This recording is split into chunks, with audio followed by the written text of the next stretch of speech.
Hello, everybody, and welcome to this week's Writers Chat. We're excited that you are here with us today. This is the place where writers like to gather, and we talk about all things for writing, about writing, by writers. So we're excited that you're here today. We got a lot of our regular ones in the chat room over there, and thank you for those of you that watch us on the replay. I think this will be an exciting topic today, and a good follow-up to last week's discussion on book launches. We talked about that all last week. And this week's kind of a case study. We have with us Vicki Duerstock, who has a book coming out. We're going to talk a little bit about what she's doing and kind of her writing journey today, too. My regular co-hosts, Johnny and Bethany, are not with us today. Johnny is traveling to the Mid-South Writers Conference. So she's in the car someplace. Maybe I don't think I saw her listed over there. Maybe she'd try to bug in and listen to us a little bit. And Bethany just got back from the Florida Christian Writers Conference with laryngitis. So she can't even talk today. So you're stuck with me. But I asked some of our behind-the-scene crews, Jan and Melissa, to kind of help and stay on. So they'll help monitor and maybe ask questions. I asked them both, encourage you to ask questions. So Vicki, welcome, Vicki, one of our own. Yay. we're so excited that you're with us today and stuff. You were, for those of you that are later joining, Vicki was probably one of our original ones here, I think, when we first got started. Yeah, I think I've been around for a couple years for sure. And I mean, this Writer's Chat has been such a resource for me just to learn from, because I really didn't know what I didn't know. So it was really, really such a great place to be. And then just to be able to make connections with other people that are on the journey as well. So I have enjoyed Writer's Chat for several years now. For quite a few years. And Vicki's kind of our resident Instagram expert. She's been on as a guest previously and has got a course in the Serious Writer Academy about Instagram. I think you got a second course over there too, don't you, Vicki? Do you know what the other? Yes, so I actually taught a Twitter class first, because Twitter was where my first growth came from when I was building my platform. And then I did start to learn some things about Instagram and decided to try to, see what I could unlock about the mysteries of Instagram, and had taught that class last year. So okay. Yeah. I knew I had associated with Instagram, but it was Twitter. I think we had you on here talking about Twitter on that one. Yes. Well, anyway, a little bit of background on Vicki and stuff like that. I liked her. I really encourage you to go to her website, and because she's got a delightful bio. It says she wears many hats, none more important than wife and mother. Isn't that a good way to start that way? But she's certainly dipped her toe in a variety of interests and jobs in the past year. She's always learning more. She's trying to figure out the next thing, and writing is one of her passions on that way. But she's also got this style, this interior decorating, this 20 plus years of experience in interior decorating. And so if you don't know, we'll talk about her book today. What a neat, unique thing to combine into her new book on that way. She also is very active in her church and has a heart for women. And so that's just perfect for us here today. And she's also a speaker. I was impressed with your speakers page. So we're going to come back to that question a little bit. I was impressed with the topics that you had there. Oh. But she's got a brand new release coming out next month. What's the exact date, Beth? April 16th, 5 weeks from today. So yes. April 16th, Heart and Home will release. Show the cover real quick. Show the cover so people can see it. Yeah, so here we go. That's the cover. Nice back cover. A hard back book, and then full color on the inside. Wow. And it's available for pre-order on all the different sites. Yes.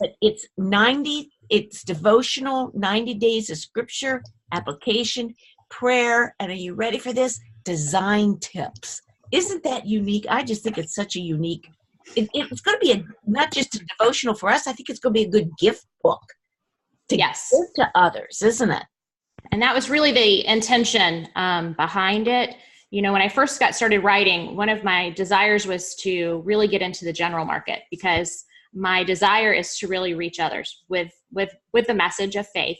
And as a Christian writer, my goal was, to try to get in the general market. That's really what I thought my path was going to look like. And so this is an opportunity, not in the general market, in the Christian market, but it has great crossover potential in that we can give it as a gift maybe to someone who's not a believer, who might enjoy just how beautiful it is and the design tips and just the different features that are in the book. And so it's kind of an exciting opportunity to be able to have a gift book that is a devotional and that does speak truth, but that also looks good.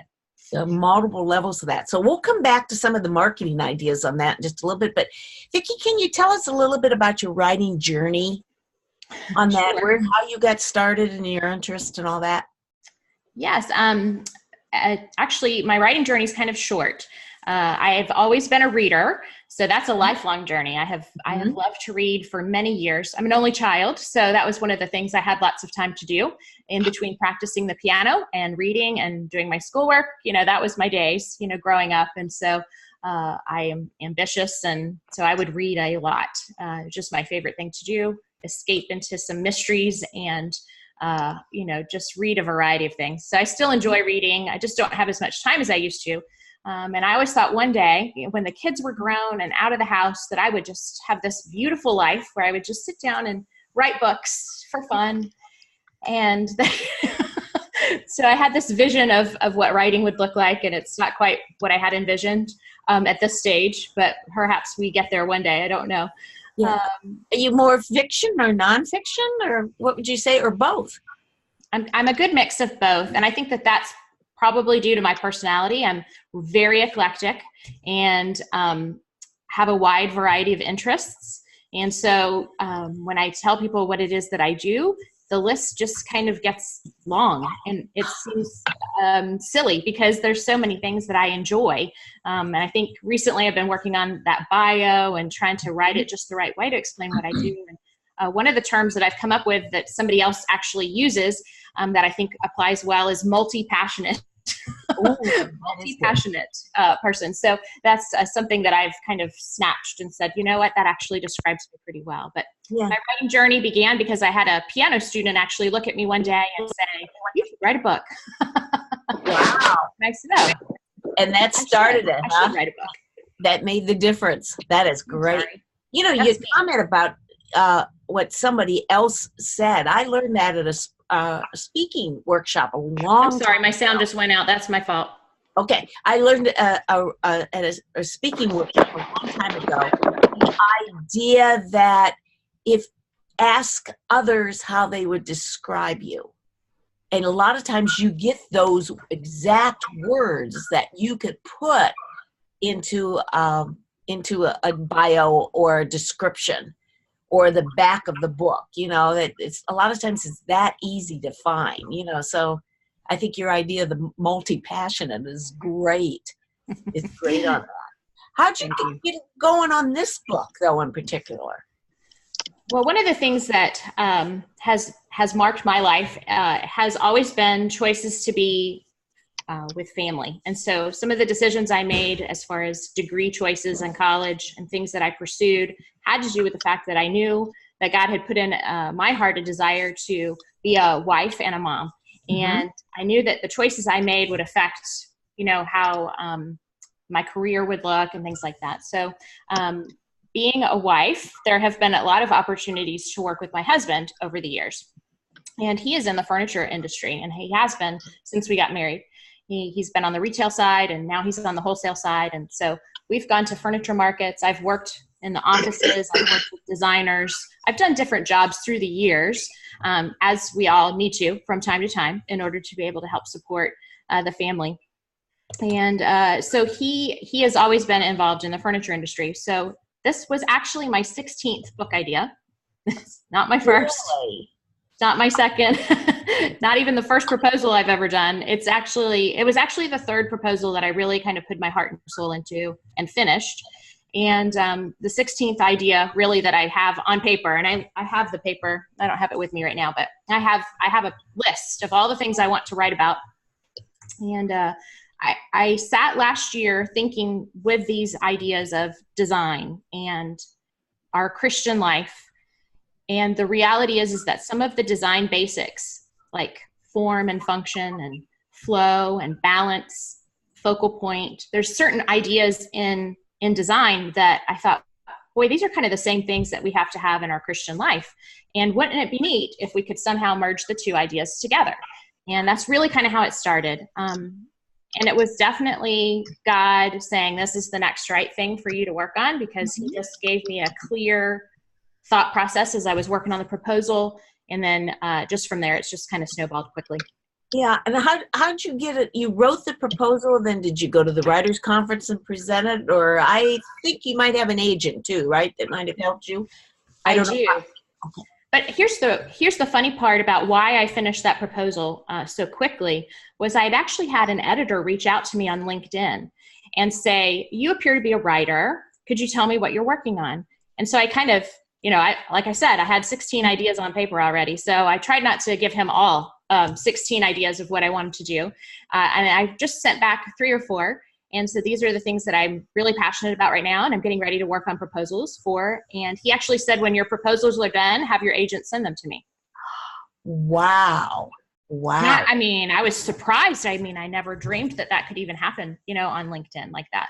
But yes. That's the importance of LinkedIn, and again, it goes back to some networking. That is the networking that you produce on that. Wow. That is an amazing story on that. And it wasn't that editor that picked up the project. So that's an interesting thing too. I finished it because I knew he had said he was waiting.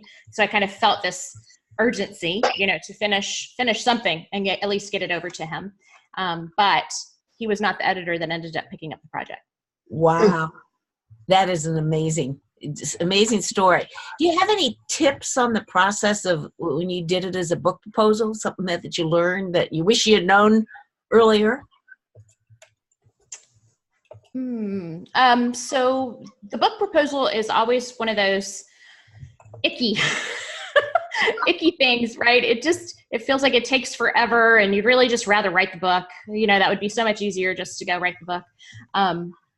But I thought the opportunity was really good for me to have the chance to kind of think through the process, think through the marketing, think through all of the sections that the proposal contains. It was really helpful to do that on the front end before writing it, just so that I had some ideas of where I was headed and where I was going. It actually helped kind of narrow down my focus, which is hard for me because, as I've said, I'm multi-passionate. So multiple focuses all the time. And so having one very focused view. So the proposal does help me. It's just hard. I don't want to do it. I want to do other things. I want to do other things too, but I love your idea about the 16 ideas down there. And then, it takes sometimes some prayer and opportunities, and sometimes talking it over with other writers and or agents or editors about which one to expand upon, or which 2 or 3 to expand upon and develop in it. Absolutely. And one of the things that I think was really helpful, I've been on Publishers Weekly email list for a while. I don't pay for the publication, but I make sure to get the emails in, and they send them regularly. You get the religion updates, and I also get just the regular Publishers Weekly updates. And that kind of just, if you read some of the articles every so often, it gives you an idea of kind of what's going on in the marketplace, what's popular right now. It gives you just an idea of where things are in the market and the popularity of HGTV right now, and that whole audience of people who enjoy those shows, especially fixer-upper fans and people that, because people of faith are doing some of these shows. It's an interesting combination that I know the Lord was just like, hey, this is something that's popular right now. Maybe you can work into this. I bet Joanne and Chip might endorse your book. Wouldn't that be something? That would be something. Absolutely. Who is the publisher that is publishing this book? So Abingdon Press out of Nashville is publishing. And boy, I can't say enough nice things about them. They've been really wonderful to work with. Wow, that is great. Can you talk to us a little bit about your proposal got accepted, and then the reality hit. You probably had a deadline and stuff like that. So what did you go through during that writer's process, that writer's time where you really had it became very real quick, I would imagine. Now you were there. Can you talk a little bit about that?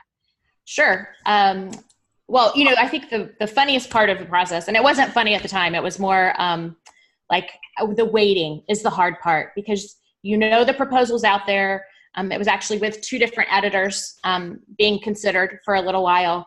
Mm-hmm. And you're just waiting. You're like, somebody just decide, and I thought my idea of the process was, it was the editor and then the pub board and then contract. That was kind of my thought. So I was like, okay, if the editor could go ahead and make the decision, we could get to this next level. That would be really nice if we could move this process along.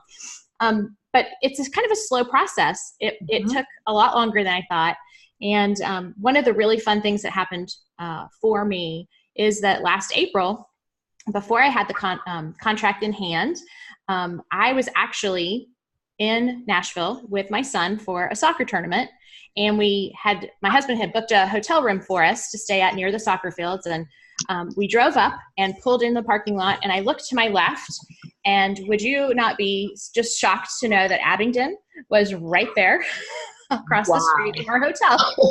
That's a God thing, I would say. And so I went over there, and of course we were there on a Sunday afternoon, and it was raining, but I stood outside and I pointed up at the sign, and I made my son take a picture of me, because I was like, maybe this will happen.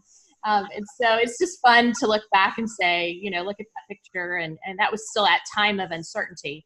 The social media pages start getting followed by different people that are part of the process. And you start to think, oh, I need to post really smart things. There's this pressure to not be dumb online, and make them be excited about maybe working with you. So there's just a lot of emotions wrapped up in the process. And the waiting feels like it takes a really long time, especially when they're looking at it and you're hopeful. But after the editor was like, yes, we're going to move this to pub board, I thought, well, all I need is the pub board to get excited about it. And they did change the name. They changed my original title. They did ask first, if I would consider that. And fortunately, I have been around Writers Chat long enough, and talked to Kyle, my agent, and talked to a few people long enough to know that if they say, will you change the name, you have to kind of be ready to do that. And so I was mentally prepared for that process, which was helpful. And of course, I love how it turned out. It was just a really great change. So it worked fine. Hold it up one more time again, in case somebody joins us later, so they can see the name again for it too. Speak, so you'll go back on. Say something, Vicki. Oh, yes. There we go. There it is, Heart and Home. So the original title had Heart and Home in it, but it was Interior Excellence first, and then Heart and Home. And I thought I was so smart, with my interior excellence, because I just thought it was a good play on words. It is. And what was it like the day you got the call? I'm assuming your agent called you, or what? He did. So the first call was that the pub board had approved it, but then that call was, but there's another board that it has to go through. So it wasn't just editor, it wasn't just pub board. There were multiple boards that we actually had to make it through. And so I was just like, how many are there? Can anybody tell me? Just so I know how long I have to wait. But the day that I got the call, I was actually on vacation with my family. Wow. I knew that it was supposed to happen, but I didn't know right until everything's done. You just don't know. You think it is, but you don't know. So I was actually on vacation with my family, signed my contract actually while I was at Busch Gardens in Tampa on my phone. How exciting. Yes, it was definitely exciting. But there's only 30 days to write the book. You what? Say that again. 30 days? Yes. That's a lot shorter than what a lot of contracts read. Absolutely. Oh my gosh. Talk to us about that. Well, it wasn't easy, because this book also included my part, not just to write the book, but also that I was providing all the pictures. Oh my gosh. Oh my gosh. And I'd also committed to being at Write to Publish in the month of June last year. So I already had a trip scheduled in the middle of my writing. Did you sleep? I don't remember. Wow. And this was 90 devotions plus all the tips and all that. Yes. How'd you do the photography? You did the photography? So because my husband's in the industry, he has connections to not only, he does a lot of wall art and different things. He designs a lot of product. So I have access to a lot of that material. And then we did hire a photographer to come and take pictures, because an interior photographer is different than just a regular photographer. You need somebody that can do the lighting and make pictures look nice. And so I did hire someone to do that. And so that was a big part of the process. It wasn't just writing. It was actually all of it. 30 days. And Yes. Did they have a reason for asking you to do it so fast? Just timeline. They really wanted it to come out this spring. That was the big thing. And so in order to do that, they knew we had to just get everything done, get it put together, and get it printed, in time. So Wow. some people may not realize that the time that by the time the writer submits the draft, the full manuscript, there's still a long time before it comes out, isn't it? Oh yes. I thought, why is this so urgent, at this point to get this done? And, finishing it, I think July 6th was the deadline. So right there, right after July 4th. And so I thought, my goodness, July 6th, I'm going to have this thing written, and then it's not going to come out till April. That's forever long. It seems like so long, but it really has gone by super fast. Yeah. We'll talk a little bit about that, because like you said, one of the focuses we did today is this whole idea of what happens, what's the writer do to help launch, market the book, some of the things that you were doing in that. What would that be, about the 9 months before it's actually being released? You're birthing another baby in some ways, or 9 months, isn't it? Absolutely. What is some of the stuff that you've done, and what have you learned? What's been helpful? So one of the things that happened early in the process, actually when I was writing, that actually turned into a really wonderful marketing tie-in, and I wasn't smart enough to know it at the time. I just was actually trying to get the book written, was one of the things. And so I reached out to some people on Instagram that I had been following kind of in the home decor design side of things, who were also Christians, and, talked about their faith openly. And I just sent them a message, and I just said, here's a project I'm working on. I think maybe it'd be something you'd really be interested in, but I was wondering if you had a design tip that maybe you'd like to share, and I could include it in the book and give you credit. Again, I was on my deadline, so I was thinking, hey, anybody that can help me, help me. Help me. Help. Help a girl out, And so, in my mind, I was really just working on getting the book written well. But what has happened is those ladies that did say yes, and I had about 10 on the first book, that were like, sure, what a great project. We're excited about that. Here's something, what do you think?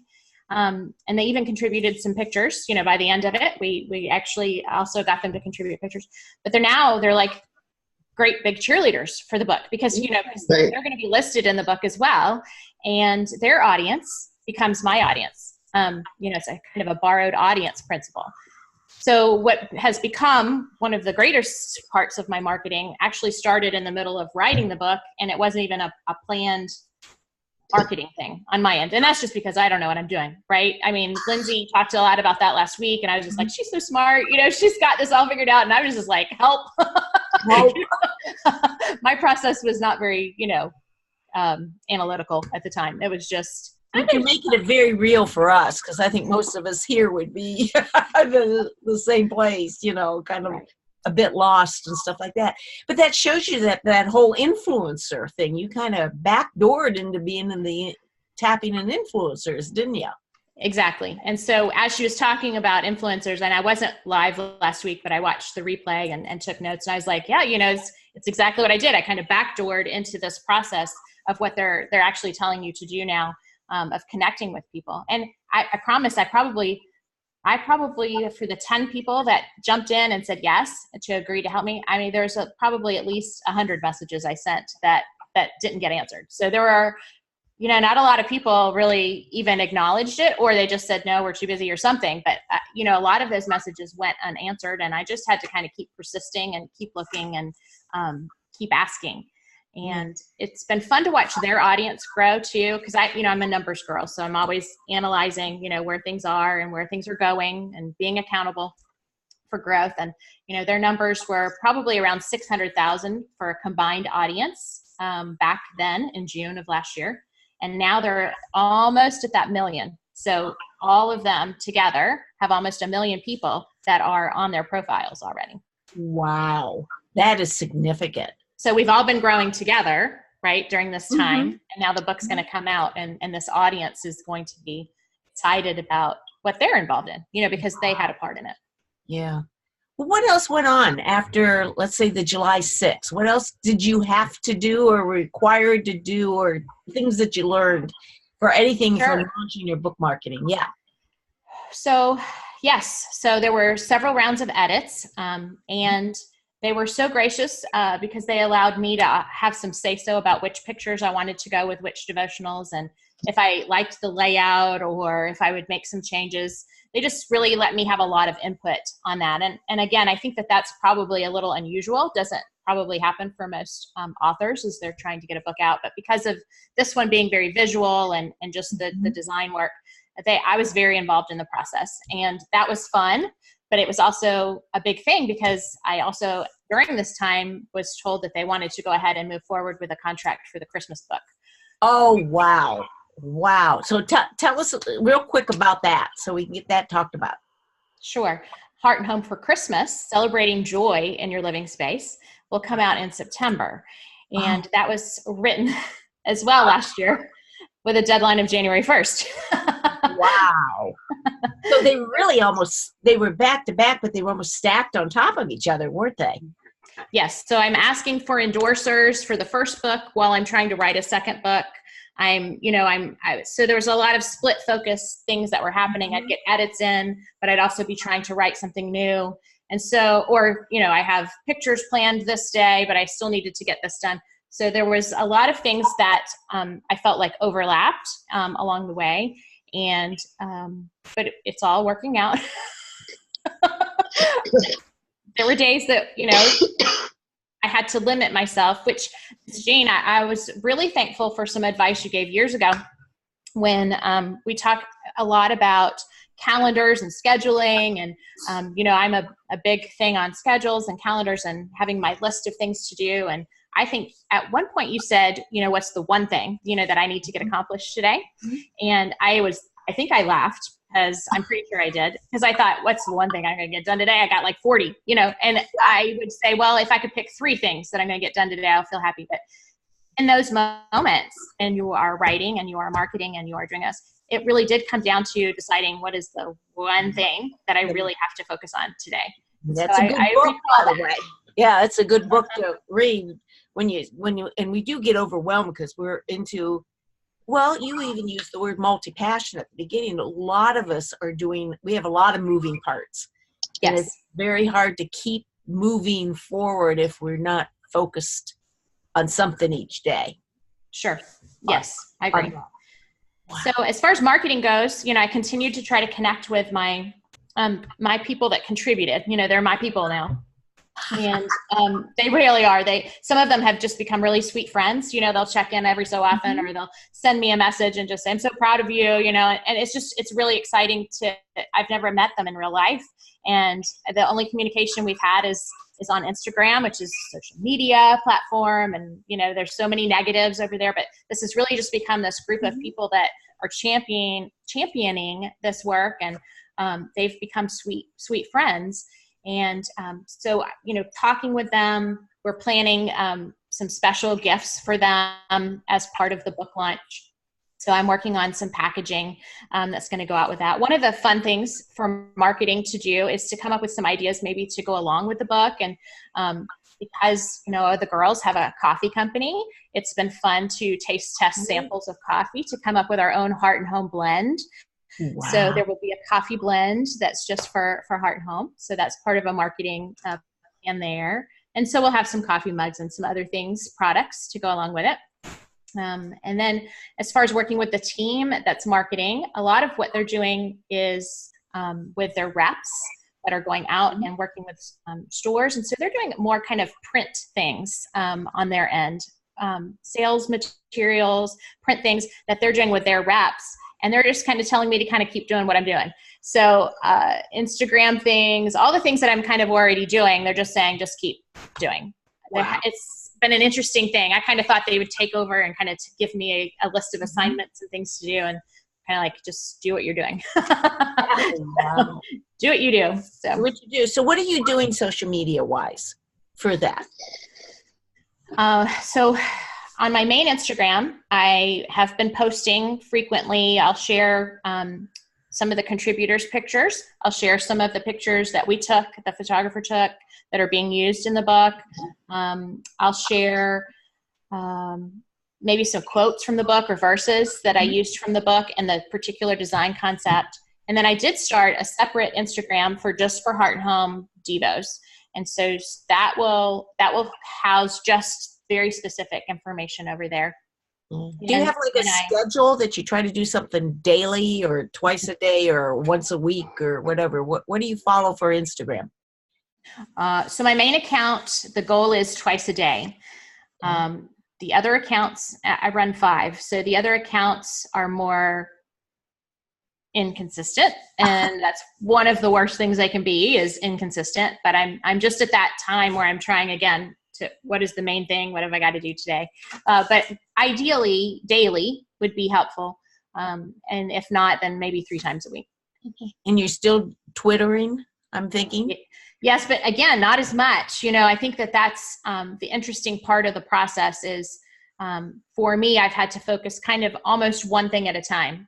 Bethany says this well, be present on all of them while you're trying to build one. And so that's kind of what I've done. Twitter was the first one that would grow for me, and that's why I spent all that time on Twitter first. But as I decided to grow Instagram, then my Twitter rate of growth kind of slowed down because I was focused over here. So your momentum shifts based on where your focus is. And your book is so visual too, so it kind of fits more of an Instagram or Pinterest. Well, and that's the other thing, is I'm working on really developing Pinterest at this stage. And so that's going to require some time and effort. And so the Pinterest angle is the new one for right now. And so I'm going to be trying to work that a lot more, especially in the next 5 weeks. Did you create a book launch team, or are you just working with these influencers and this general marketing? So that's a great question. One of the things that we've talked about quite a bit is the book launch team and what the traditional book launch team has looked like. And I'm in a couple of other writers groups as well, people that have been traditionally published before, people that have done book launch teams before. And a lot of the conversation right now, at least in my experience, has been that the traditional book launch team doesn't necessarily produce the results anymore like it used to. And so the goal is to connect more with influencers, whether that is Instagram or Facebook or whatever their particular strength is. And I think Lindsay mentioned this last week too, when she talked about watching certain people and seeing what their strength was and then asking them to kind of operate in that particular. So if somebody's really good at Pinterest, you ask them to kind of help over there and promote. So it's more of approaching certain people and asking them if they will be involved with it. So there is a team, but it's not maybe the traditional book launch team like you've had in the past. Right. And you think you're going to use this strategy for your Christmas book then too? Yes, I think so.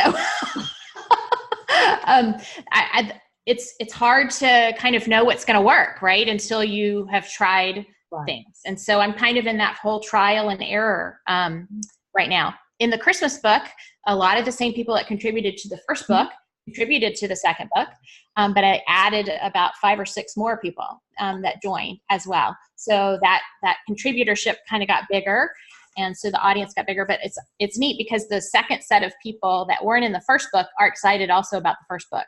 So they're helping promote the first book too, because that's going to help benefit them the second book. So have you done anything like a book review team or asked these guys to do book reviews? What have you done on that, or if anything? The question really has been, will you support the project? Okay. And we're not really asking them very specifically to say a particular thing. So my goal is once they have some copies in their hands, is to say, if you guys will leave a review, that would be so beneficial. I think it's more educational for me to ask people for reviews than, here's a list of assignments.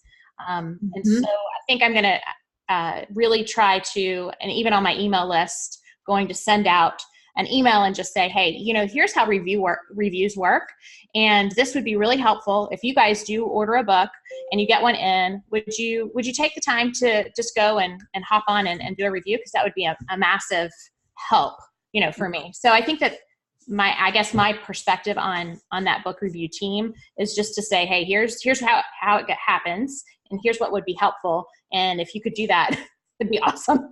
I like it when I've been on several book review teams where they give you the exact link. They give you like, format it this way. You could go on Goodreads now because you can't go on post anything on Amazon until the book is actually released, but they have the actual links in the email. So all I have to do is write up a review, go click, put it on. It makes it so easy too. So that's a great idea. Yes. Help them out in that way. Jan, I think you've been checking the chat. I think there's been some questions in the chat. Can you read a couple of those over to Vicki? Jan, you're muted. Yep. Sorry, there was some noise in the background. How did you maintain the daily discipline of writing, staying connected with your audience, and continuing to network? And did you write during certain hours, research, etc.? I think that's one of the things I've been the hardest on myself about over the last few months is just that daily work, is how to get it all done, because it does feel like there's so many different things that I need to be doing all the time, and my focus gets very, very shattered sometimes. And I'm also, like I said, it's kind of a busy year, so we've got a lot of events and things that are happening. So I think I don't do a lot of it well. Let me just say that. I'm trying to do better, but I really try to be intentional on certain days. Maybe it's Monday, Wednesday, Friday. On Monday, Wednesday, Friday, I'm going to make sure that I'm on social media and I'm going to promote, because I think one of the things that happened was, as I was writing, I wasn't able to do my schedules like I had been. And I wasn't able to do a lot of the things I'd been teaching people to do because I was too busy. I was too focused on, I need to write 15 today or I'm toast. And I always overwrite. So it wasn't a matter of, I always hit my word counts the first time. I always write way too much and I have to edit back down. And so the editing process for me was long because I was just kind of stream of consciousness getting things out on paper. So I don't know that I juggled it all well, but I do try very hard. The writing part, the creative part happens a lot better for me in the mornings, first thing, when I'm fresh. And so I try to say, okay, my block in the morning is that I'm going to make sure that there's time in the morning where I can create.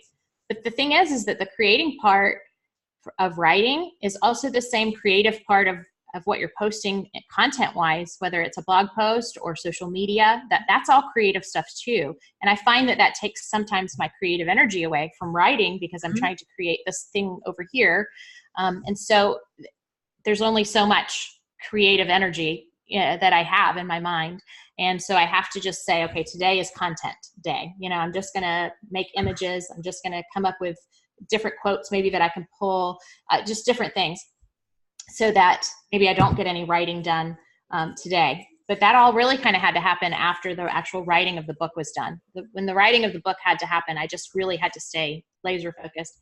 And then the Christmas book, because it was in the middle of Christmas, which was good because it helps with pictures. It helps when people's houses are decorated. But it was also hard because it was Christmas. And you're trying to be with family and you have obligations and things. So a lot of that was written in the middle of the night. Wow. There were a lot of late nights when it was finally quiet and lots of coffee.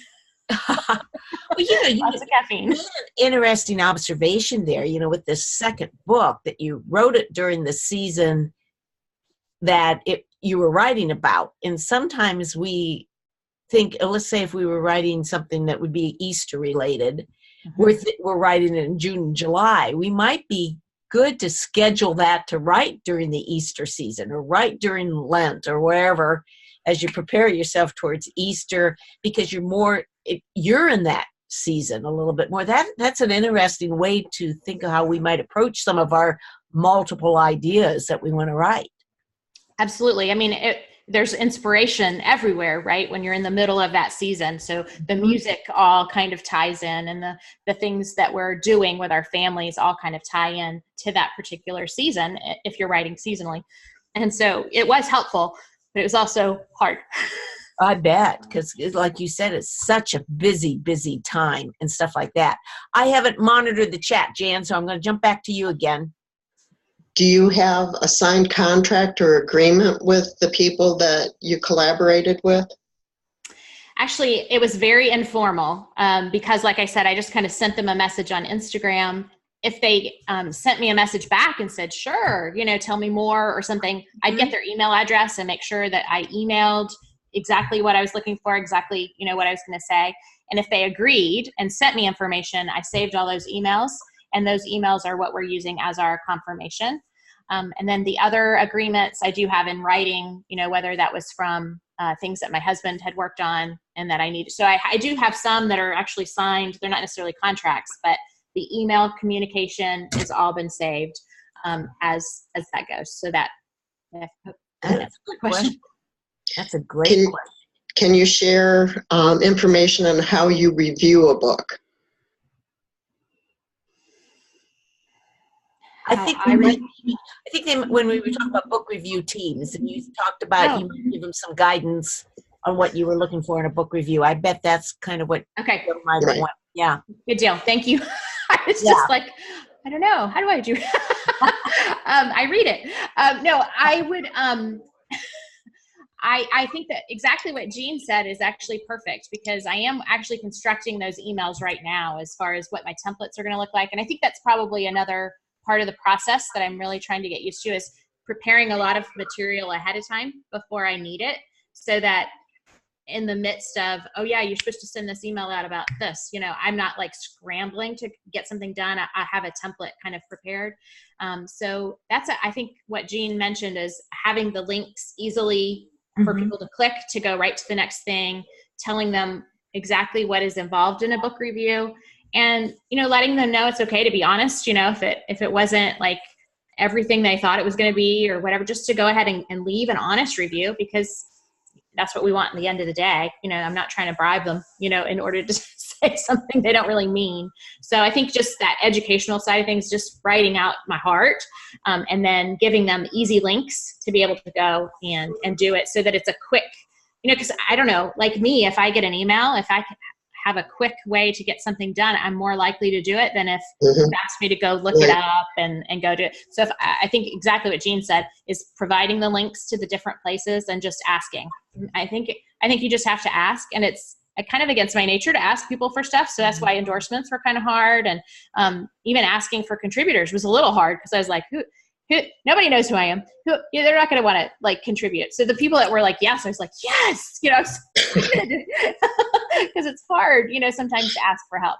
Yeah, well, when you shared that, that's exactly, actually, I've been taking some notes, and I put down there, ask for help, which is one of my key things that I don't like necessarily, that have to ask for help. But yet you sent out to, like you said, around 100 and got some 10 really good ones, it sounds like, which has been your whole base of some of your launch here. I mean, that's a very encouraging idea, I think, for all of us when it comes to marketing on that. And it really comes from a genuine place as well, which, a lot of people fight, building platform. Obviously I've been teaching that for a while now. And one of the things that we talk about a lot is just, it doesn't always feel genuine. It does not, if sometimes it feels forced.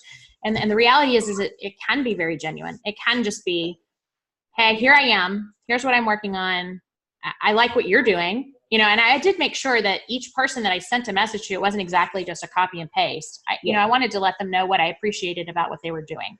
Very personal. Yes, it needed to be personalized, that, I appreciate what you're doing.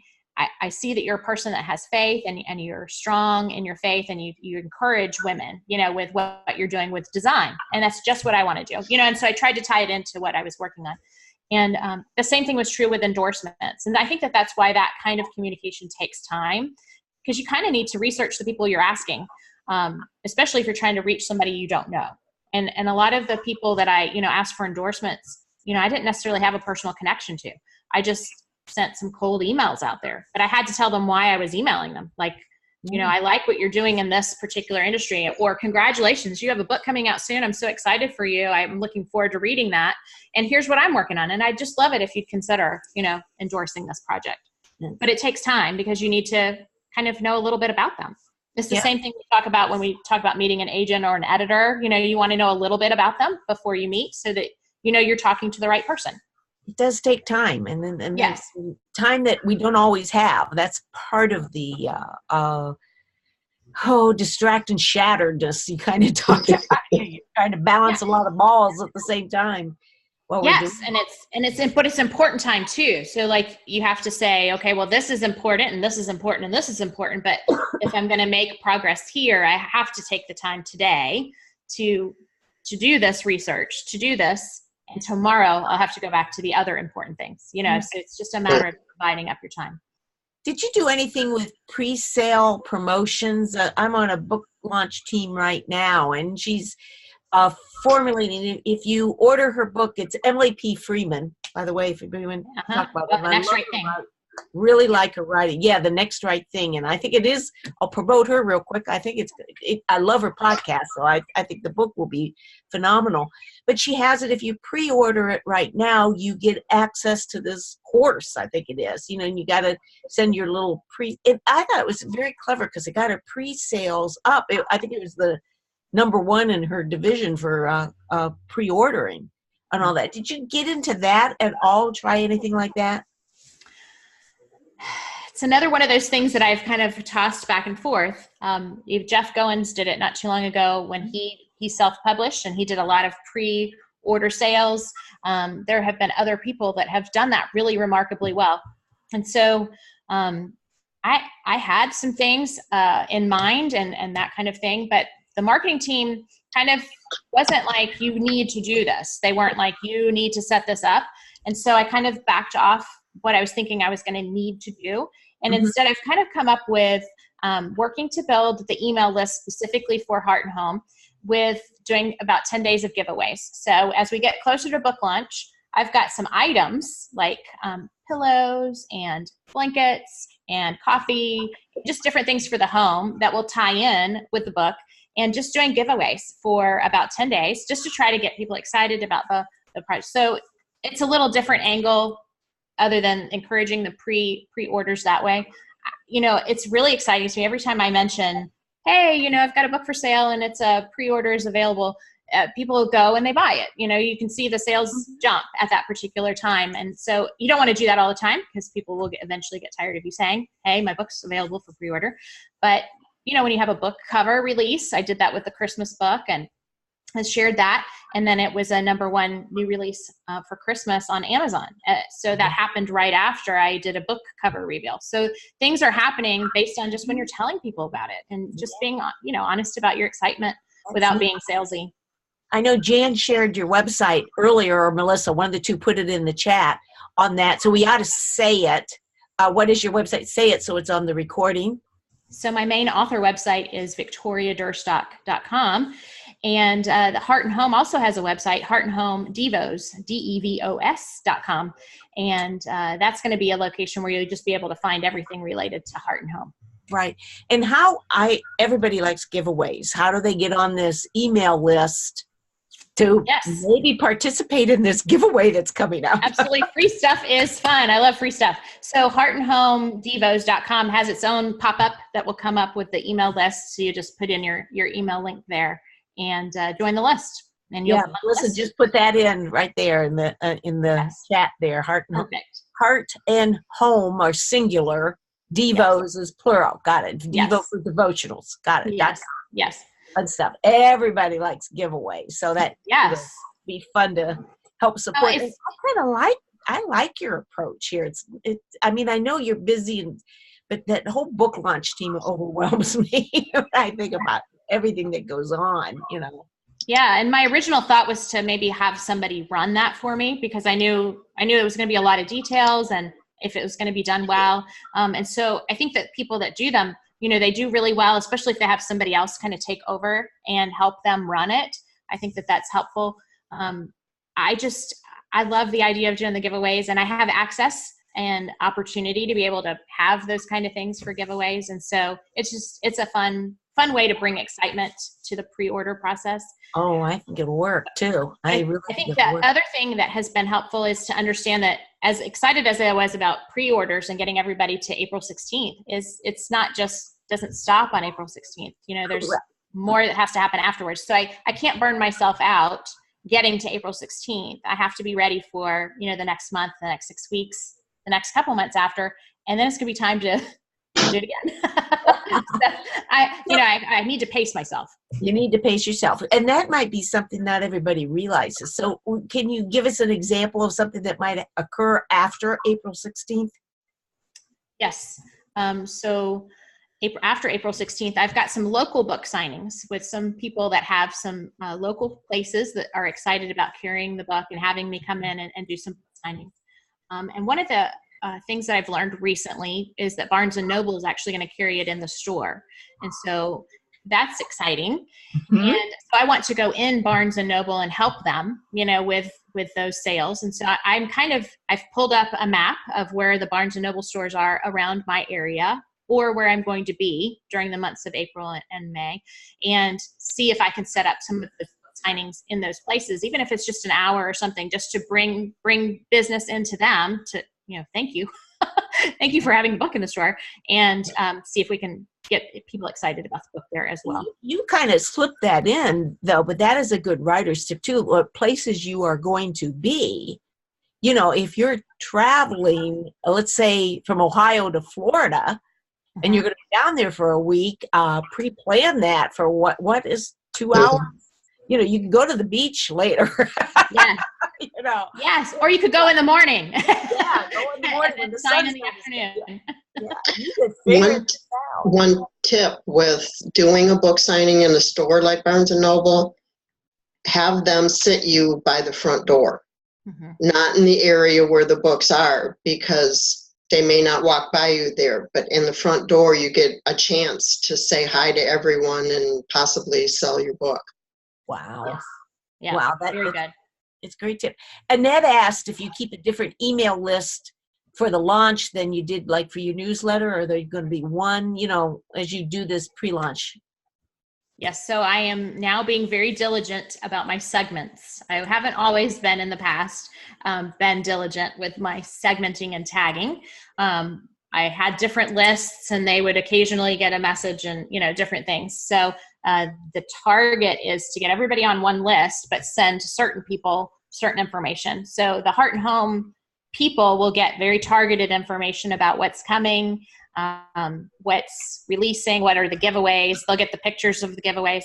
Some of the other people that are on my main author list will get information about it, but they won't necessarily get the same structure. So it's a little bit different than what I've done in the past. Yeah, I know exactly what you're like doing.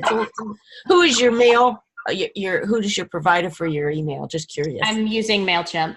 And again, the reason I always talk about schedulers and I talk about Buffer, and everybody has their own favorite. And again, it's because I started with MailChimp that it's easiest for me to work with right now. I've played around with maybe changing some others and tried some free trials, and just get kind of overwhelmed with making the change. So at this stage, yes, it's one more thing on my long list. And I really I have to kind of, again, draw that focus back into what's needful for right now. So ultimately, MailChimp is helpful for me right now. Good. This has been wonderful. It's like I said, it's been a case study from follow-up from last week. And it's just, thank you so much for sharing so much. Let's invite the people to come back in. We got probably a little less than 5 minutes because somebody may have a question. So come on back in. Your link for your book, to buy your book, is on your website, correct? Yes. Okay. Yes. If you can't get your video back in and you're trying to get back in, write it in the chat because we have to release you sometimes from prison. from video jail. If we've taken you off, sometimes we have to invite you to come on back in. So just write it in the chat if you're trying to come back in and you can't. You don't have to come on back in, but and it's I'll take care of that. Does anybody that's here right now have a question that they want to ask? I do. Okay, what's your question? I think I stated it incorrectly in the feed, but you had indicated that there were certain points to include in a review. That's what I was interested in. If you had something, because I actually run Yahweh Sisterhood Book Club, and I'm always encouraging people to write a review, and they always say, I'm not sure what to put in. Well, one of the things in the past groups that I've been part of, when I've been asked to write a review, has been they've asked not to do anything personal. So if I have a relationship to the author, one of the things they've asked is don't say, I love her so much. She's the best. She's just the greatest. And now I'm excited about her book. Because that actually is a hindrance to that review being able to stay. So they say to stay very specific on the topic of the book, and then just making sure you have a copy. And I think that that's part of the book launch team negativity. If you don't ask your team members to purchase a book, then when they go to leave a review, that review can be prohibited sometimes because it's not a verified purchase. And so a lot of launch teams are having to shift to saying, okay, you want to be on the launch team, that's wonderful, but you have to buy a book. And so some authors are conflicted about that because, you want people to join you because they love what you're doing. You don't want to have to ask them to buy a book. So it's this challenge that's happening right now that I'm reading about and seeing that other people are experiencing with book launch team. But as far as the review goes, I think it's just asking them to be very specific about the book, maybe something that they took away from it or that they enjoyed about it. So it doesn't have to be long, but just not anything personal is what they're asking. I've always heard add an aha moment. What was something as you read it was an aha moment? And I always thought that is a really good question, That is great. Yeah, I like that question because usually if it's a book that you really like, there is almost always one thing that you definitely highlighted to take, Sure. You wrote down. So the aha moment question is always a good one for me. It is noon. Any one last question before we stop the recording?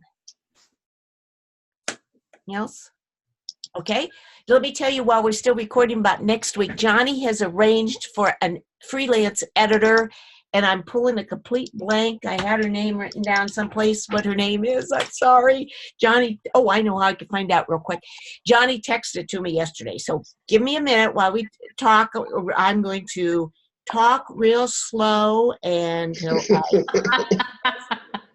to tell you next week we have with us freelance editor Karen Berry.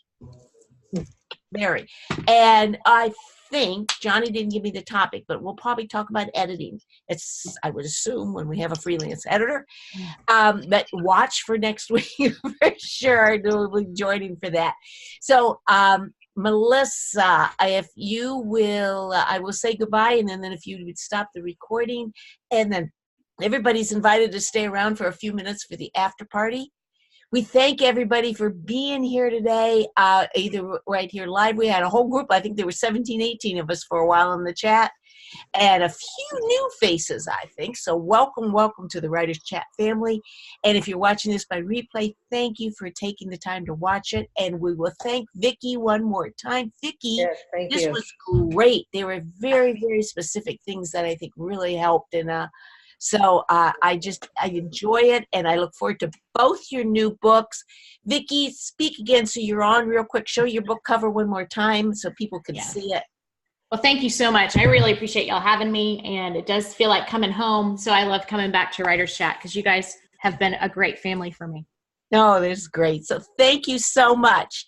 And we'll see you all next week on Writers Chat. Bye now.